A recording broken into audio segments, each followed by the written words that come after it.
please subscribe and don't forget to press the bell icon to get notified whenever we upload a new video. लेकिन संजू जी, पहला मौका आपको, जवाबदेही आपकी है, सरकार आपकी है, उम्मीदें आपसे थी। 2013 के वो वीडियोस आज भी सर्कुलेट हो रहे हैं जब उस वक्त प्रधानमंत्री मोदी, जो आज के प्रधानमंत्री हैं, उस वक्त गुजरात के मुख्यमंत्री थे, पीएम पद के उम्मीदवार थे, वो कैसे महंगाई को लेकर मनमोहन सिंह सरकार को घेरते थे। आज क्यों पीएम चुप है? आज क्यों महंगाई कम करते हुए आपकी सरकार, आपकी पीएम नहीं दिखाई देते हैं? संजू जी।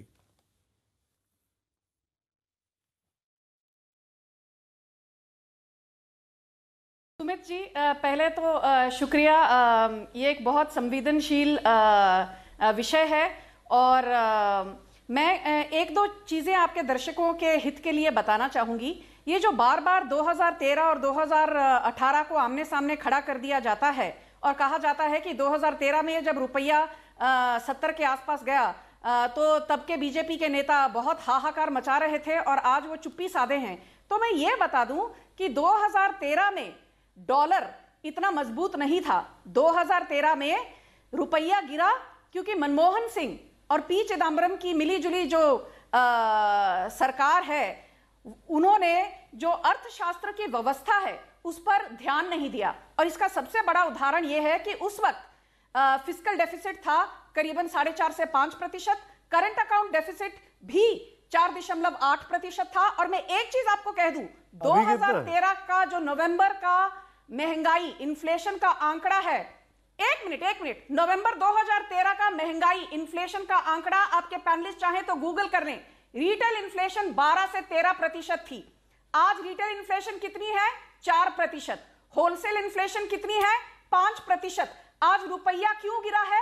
अर्थव्यवस्था भारत की बहुत सुदृढ़ और मजबूत है, पर मान के चलिए कि पिछले एक साल में टर्की का लिरा 85% से ज्यादा गिरा है, चाहे वो ब्राजीलियन रियाल हो, रूस का रूबल हो, साउथ अफ्रीका रैंड हो या फिर यूरोपियन यूनियन का यूरो। आपने जितनी बातें बोली, सुमित जी, आपने इतना संजू जी, आपने जितनी बातें बोली, मेरी गुजारिश है जहां आप बैठी हैं वहां से बाहर निकलिए और पास खड़े पान वाले से, मूंगफली वाले से, चाय वाले से, पकौड़े वाले से पूछिए कि उसको टर्की से मतलब है, उसको इस्तांबुल से मतलब है। दुनिया की भरपूर हिंदुस्तानी को यह पता है कि जब मैं पेट्रोल पंप पे जाता हूँ और मुंबई का वाला निवासी, तो जहां पे आप रहती है वहां 86 रुपए लीटर पेट्रोल लेना पड़ता है मुझे। अपने शहर में जाके चेक करिए।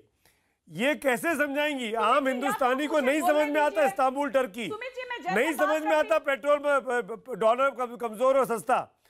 उसको तो सरकार का इंटरवेंशन चाहिए, जेब से निकलने वाली दमड़ी कम से कम होनी चाहिए। Politics is a game of perception. Sumit ji, ये गलत होगा यदि मैं आपके प्रश्न का जवाब न दूं।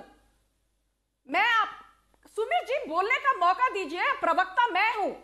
आप यदि प्रवक्ता का भी काम करेंगे तो फिर कैसा चलेगा? मैं तो प्रवक्ता ना हूं, ना बनना चाहता हूं। मनमोहन सिंह आज सवाल पूछ लिए तो घेर रही हैं आप मुझे।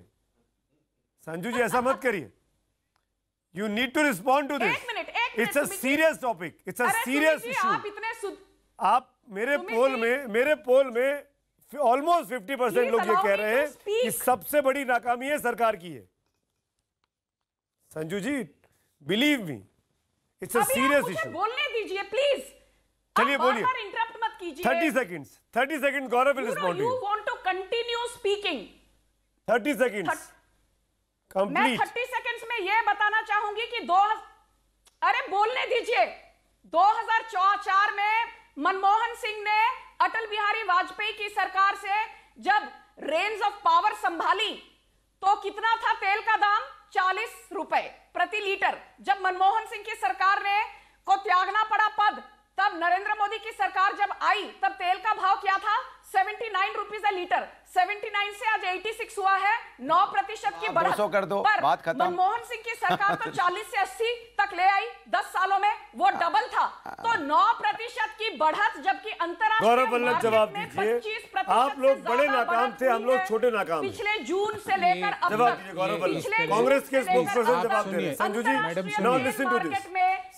देखिए डॉलर जो आज गिर रहा है, एशिया की सबसे वीकेस्ट करेंसी होगी रुपीस। उसका कारण क्या है सुमित जी? संजू जी सुनिए, उसका कारण क्या है? दो कारण आप समझिए। वीकेस्ट और एशिया की करेंसी उस रफ्तार से क्यों नहीं गिरी जिस रफ्तार से रुपया गिरा? दो कारण। पहला कारण कि भारत के एक्सपोर्ट जो 2013-14 में 19 लाख करोड़ थे, आज 10.5 लाख करोड़ हो गए।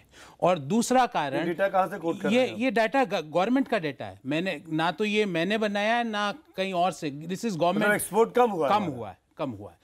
तो एक्सपोर्ट कम होने से क्या हुआ आप समझिए सुमित जी, कि डॉलर हमारे देश में कम आया और डॉलर की जो मांग है, इंपोर्ट बढ़ता जा रहा है और इंपोर्ट तेल का ही नहीं बढ़ रहा है, manufacturing, machinery, electronic item, make in India जो था वो मेक इन चाइना हो चुका है, क्योंकि चाइना से इंपोर्ट बढ़ता जा रहा है। पिछले 4 साल में जो मेक इन चाइना योजना चलाई, उससे इंपोर्ट बढ़ गया, एक्सपोर्ट घट गया, तो निश्चित रूप से डॉलर की मांग ज्यादा है, सप्लाई कम है, पहला कारण। दूसरा कारण, संजू मैं आऊंगा आपके पास, दूसरा कारण, Sanju ji let me speak, आपके बीच में वो नहीं बोले थे Sanju, Sanju have a sensible debate, Sanju I will come to you.